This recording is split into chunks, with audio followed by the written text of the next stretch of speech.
तुर्की में जिस हिसाब से हादसा हुआ है और लोगों ने जो देखे वीडियोस, उन लोगों का दिल दहल गया है। ऐसे टाइम में सईद नूरी साहब, आप सैयद हजरत मोइन मियाँ साहब, आप लोग यहाँ से गए भारत से, तो आप लोगों को एक दिल में जरा भी मलाल नहीं हुआ कि आप जा रहे और हादसे हो रहे थे, फिर भी आप वहाँ पहुँचे मदद के लिए? देखिए, ये अल्लाह का ख़ास फजल था कि उसने हज़रत मोइनुल मशाइख की क़यादत में एक वफ़द जो है वो तरतीब दिया गया, जो 27 तारीख़ को बम्बई से रवाना हुआ और 28 तारीख़ की, बल्कि 27 तारीख़ को सुबह ही जो है वो हम तुर्की के राजधानी इस्तांबुल पहुंच गए और वहाँ पर सबसे पहले हज़रत अबू अय्यूब अंसारी रज़ी अल्लाह ताला अन्हु की बारगाह में हाज़िरी दी गई।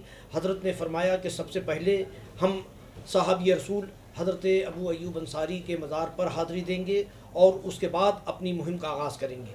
वो हज़रत अबू अय्यूब अंसारी के जो हुज़ूर सल्लल्लाहु ताला अलैहि वसल्लम के मेज़बान होने का उनको शर्फ़ हासिल रहा, 7 महीने वो हुज़ूर के मेज़बान रहे और तमाम ग़ज़वात में वो हुज़ूर के साथ रहे, बदर में साथ रहे, उहद में साथ रहे, खंदक में साथ रहे। तो उनका मुकाम बहुत बुलंद और बाला है और उन्हीं के मज़ार पाक पर हाज़िरी देने के बाद हमारे काम का आगाज़ किया गया। वहाँ पर हुज़ूर अकरम सल्लल्लाहु ताला अलैहि वसल्लम के दात मुबारक भी थे, हुज़ूर के कदमे नाज के अक्स भी था और दूसरे दिन सुबह हम गाज़ियानपेट के लिए रवाना हुए, जो तकरीबन हवाई जहाज़ से 1.5 घंटे की मुसाफ़ियत थी और उसके बाद मुख्तलिफ़ शहरों में जाना हुआ और वहाँ के अजीब हालात थे कि जो नाकाबिल बयान हैं। जो वहाँ की तकलीफ़ें थी, जो वहाँ पर हम लोगों ने देखा, वो नाकाबिल बयान हैं और जो वहाँ के लोगों की तकलीफ़ें थी।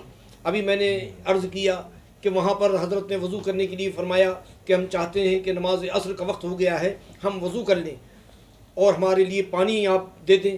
तो उन लोगों ने कहा कि हज़रत, आप पानी मांग रहे हैं वज़ू करने के लिए, हमको पीने के लिए पानी नहीं है। और इस तरीके से जो लोग ब्रांडेड कपड़े पहने हुए थे वो रिलीफ़ की लाइन में लगे हुए थे कि हमको रिलीफ़ मिल जाए, हमको यहाँ से जो सामान तकसीम होता है वो सामान मिल जाए। तकरीबन 20-20 गाड़ी की लाइन लगी हुई थी, वो गाड़ी रोक कर रिलीफ़ हासिल कर रहे थे। और जो वहाँ के हालात हैं वो नाकाबिल बयान हैं। अल्लाह तबारक, दुआ करें कि अल्लाह तबारक व तआला उनकी परेशानियों को दूर फरमा दे। जो कल देने वाले थे वो लेने वाले हो गए। एक जगह पर मैंने हज़रत से बताया कि यहाँ पर मलबा उठ रहा है बिल्डिंग का, चने वहाँ पर देखें कि क्या हालात हैं। गए, थोड़ी दूर जाने के बाद बू आने लगी, वहाँ पर बू आ रही थी, यानी अब तक वहाँ पर लाशें दफन हैं और मलबे में दबी हुई। तो दुआ करें अल्लाह तबारक व तआला उनकी परेशानी को दूर फरमाए। एक शहर नूरतकान है, क्या नाम है? नूरदन। नूरदन शहर है, वहाँ पर 46,000 फैमिली जो है वो तबाह हो गई, बेघर हो गई है और पूरा शहर जो है वो तबाह बर्बाद हो गया है। बिल्डिंगें गिर गई हैं, तिरछी हो गई हैं। हुकूमत ने ऐलान किया है कि वो शहर असर नौ आबाद किया जाएगा। इस तरीके से एक वाक़यात नहीं, दसियों वाक़यात हैं जो वहाँ पर हम लोगों ने देखे। इंशाअल्लाह ताला वो मौका मिला तो किताबी शक्ल में वो रुदात बयान कर दी जाएंगी। सैयद हजरत मोइन मियाँ साहब, आपसे जानना चाहेंगे कि जैसे तो अभी आप लोगों ने बताया कि रमज़ान शरीफ में आप लोग जाएंगे, तो एक खासकर मैसेज कि अक्सर देखा गया कि 24 सुन्नी, देवबंदी, वहाबी, बरेलवी, तो उस पर आप क्या मैसेज देना चाहेंगे कि सब एक प्लेटफॉर्म पे होके और वो कलेक्शन जमा करके और आप लोग वहां जाके डिस्ट्रीब्यूशन करें? देखिए, जो हालात तुर्की मुतासरीन के हैं, अल्लाह की बारगाह में दुआ है कि अल्लाह रब्बुल इज़्ज़त वहाँ हालात साजगार फरमा दे। उन परेशान हालों की अल्लाह गैब से मदद फरमाए, उनके लिए गैब से ज़राए वसाइल हालात असबाब पैदा फरमा दे। ख़ास तौर पर हर आदमी अपने तौर पर उन ज़रूरतमंदों की मदद में हिस्सा ले, ज़्यादा से ज़्यादा ज़राए वसाइल जो है वो तुर्की मुतासरीन को पहुँचाने की कोशिश करे। ये हमारी आपकी ईमानी, इंसानी, इखलाकी ज़िम्मेदारी है कि हम उन परेशान हालों की मदद करें। जी हज़रत, बहुत ही दर्दनाक वाक़या आपने जो बयान किया है, वहाँ पर सारे की आंखें नम हो गई थी। हमें ये पूछना है कि आगे जाके लोगों को मदद करना है तो बहुत सारे लोग हैं, जैसे हमारे साजिद भाई ने पूछा कि ज़कात के पैसे इसमें लगेंगे क्या, दूसरे लोग जो नॉन मुस्लिम है क्या उनके पैसे आप वो कैसे आपको डोनेशन करें, उनका कोई ऐसा कोई बाउंड्री बना हुआ है कि कोई भी आपको डोनेशन कर सकता है? नहीं, देखिए ताउन का मामला तो ऐसा है कि उसमें कोई भी किसी को ताउन कर सकता है जी। हाँ, कोई उसमें कैदबंद नहीं है और बहुत सारी तहरीकें काम कर रही हैं, ख़ास तौर पर Aalmi Tehreek, Raza academy, all India Sunni Jamiatul Ulama मैदान अमल में है। ताउन करने वाले तो उसमें कहीं कोई ऐसा मामला नहीं है। ज़कात का पैसा? हाँ जी, ज़कात का पैसा बहुत से लोगों ने ज़कात का पैसा दिया था जो वहाँ तक पहुँचा, ज़रूरतमंदों तक पहुँचा। आज आपका इस्तेमाल किया गया यहाँ पर एज अ वॉरियर, एज एक जीते हुए कोई बादशाह जैसा आता है वैसा आपका इस्तेमाल किया गया, आपके बारे में बात की गई, आपकी हिम्मत की बात की गई कि ऐसी जगह पर लोग वहाँ से भाग के निकलते हैं और आप लोग अपनी टीम लेके मदद करने पहुँचे। थोड़ा सा भी डर नहीं लगा क्योंकि आपके रहते हुए भी एक बार झटका आया, तीसरी बार ये अगर हमारी जगह सलीम भाई आप भी होते और वहाँ के हालात देखते तो यकीनन आपसे भी ना रहा जाता, आप भी बर्दाश्त ना करते। और जो हालात वहाँ के हैं, जिस तरीके की तबाही वहाँ है, उस तबाही को देखने के बाद आपको खुद यकीन मतलब तसव्वुर नहीं कर सकते आपकी कितनी बड़ी तबाही है।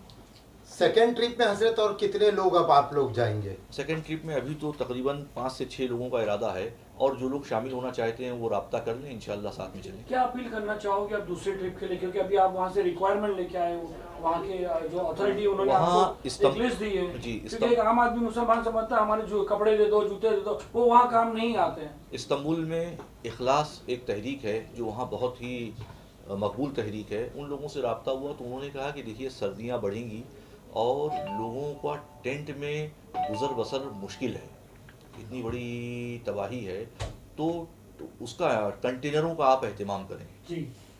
कंटेनरों का एहतमाम करें ताकि क्योंकि ये तबाही कम से कम 3 से 5 साल तक तो लोगों को अपने मकानों में पहुंचने में लगेगा ही लगेगा, तो कम से कम 3 से 5 साल तक के बीच में वो कंटेनरों में आफियत की ज़िंदगी गुजार लें कम से कम। उसमें उस कंटेनर में तहरत खाने का भी इंतज़ाम है, छोटा सा किचन भी है और कम से कम 4 से 6 लोग आराम से रह सकते हैं। डोनेशन के लिए ज़्यादातर कैश ही वहाँ के लिए काम आ सकता है, जो जिस तरीके से डोनेट करना चाहे, हर तरह की बैंक का भी वो डायरेक्ट मेरा मतलब है कुछ लोग बहुत कपड़े देते हैं, मतलब सब, क्योंकि हमने जब वहाँ पे निकाला तो कि यहाँ से बर्तन वगैरह वहाँ जाने के लायक नहीं है क्योंकि उसका कॉस्ट ही डबल हो जाता है, 10 गुना ज़्यादा हो जाता है। कुछ लोग तो मेरे हिसाब से अगर अपील हो तो आप कैश ही सबसे कारगर है, कैश ही कारगर है। और यहाँ से कार्गो ले जाने के लिए हम लोगों ने कॉन्सुलेट को कांटेक्ट किए थे, हम लोगों ने एयरलाइंस को कांटेक्ट किए थे, तो ये पता चला कि कॉन्सुलेट के ऑफिस के अंदर जमीन से लेके सीलिंग तक के सामान ही सामान पड़ा हुआ है। जी, जी, जी। और एयरलाइंस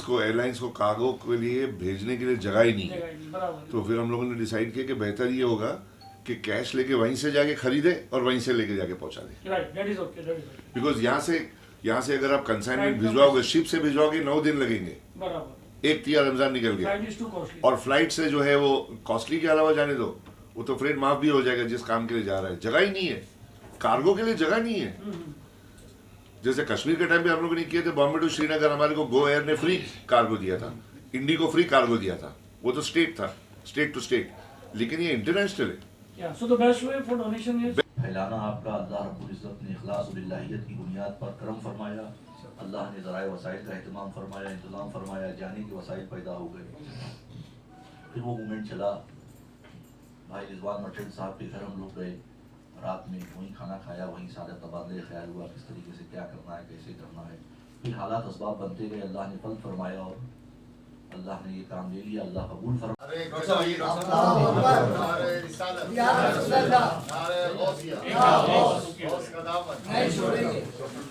ख्वाजा का हिंदुस्तान जिंदाबाद, मसलक आला हज़रत जिंदाबाद, मसलक हुज़ूर मुफ्ती आज़म जिंदाबाद, फैज़ हुज़ूर मुफ्ती आज़म जिंदाबाद।